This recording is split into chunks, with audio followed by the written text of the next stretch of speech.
નમસ્કાર મિત્રો, આજના એક્સપ્લેનરમાં તમારું સ્વાગત છે. ચલો, કોઈપણ જાતના વિલંબ વગર સીધા જ મુદ્દા પર આવીએ.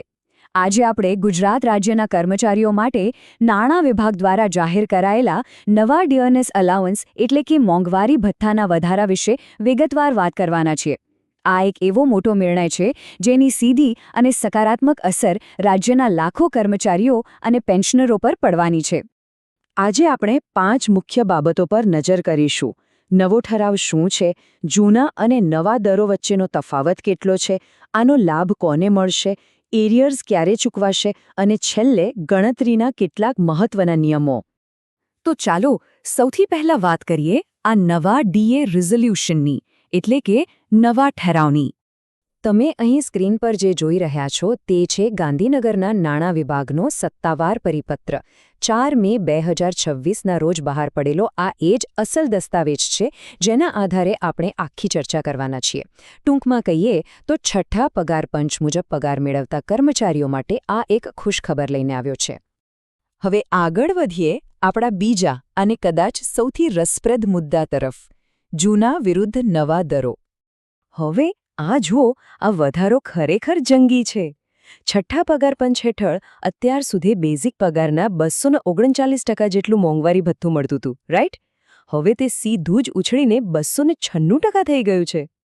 એટલે કે સીધો 57%નો જબરદસ્ત વધારો. બિલકુલ સાચું સાંભળ્યું તમે, 57%. આ કોઈ નાનો સૂનો આંકડો નથી, પરંતુ કર્મચારીઓ માટે એક બહુ જ મોટો અને નોંધપાત્ર આર્થિક લાભ છે. તો સ્વાભાવિક રીતે જ પ્રશ્ન થાય કે આટલો મોટો લાભ ખરેખર કોને મળવાપાત્ર છે? આ ઠરાવ માત્ર કોઈ એક વિભાગ પૂરતો સીમિત નથી. આમાં રાજ્ય સરકારના તમામ કર્મચારીઓ, પેન્શનરો, પંચાયતના કર્મચારીઓ તેમજ માધ્યમિક અને ઉચ્ચતર માધ્યમિક શાળાઓના શૈક્ષણિક અને ગ્રાન્ટ એન્ડ એડ સંસ્થાઓના બિનશૈક્ષણિક કર્મચારીઓનો પણ સમાવેશ થાય છે. આખું એક મોટું છત્ર છે એમ કહી શકાય. અને આ સત્તાવાર દસ્તાવેજના અંશ પર ખાસ ધ્યાન આપો. આ નિયમ ખાસ કરીને એવા કર્મચારીઓને જ લાગુ પડે છે જેમનું વળતર ગુજરાત રાજ્ય સેવા પગાર સુધારણા નિયમો 2009 હેઠળ સંચાલિત થાય છે. એટલે કે જો તમે આ ચોક્કસ નિયમો હેઠળ આવતા હો તો જ તમને આ વધારાનો લાભ મળશે. ચાલો હવે સૌથી અગત્યના વહીવટી પ્રશ્ન પર આવીએ, એરિયર્સ અને આખી ચૂકવણીની સમયરેખા. તો પૈસા ક્યારે હાથમાં આવશે? જુઓ, આ વધારો 1 જાન્યુઆરી 2026થી પૂર્વલક્ષી અસરથી એટલે કે રેટ્રોસ્પેક્ટિવલી લાગુ થશે. આનો સીધો અર્થ એ થયો કે જાન્યુઆરીથી એપ્રિલ સુધીના પૂરા 4 મહિનાના એરિયર્સ જમા થશે. અને હા, આ નવો દર મે 2026ના પગાર સાથે અમલમાં આવશે અને પેલું 4 મહિનાનો એરિયર્સ છે ને તે જૂન 2026માં ચૂકવાશે. અને અહીં સેક્શન 4માં એક બહુ જ રાહત આપનારી વાત લખી છે.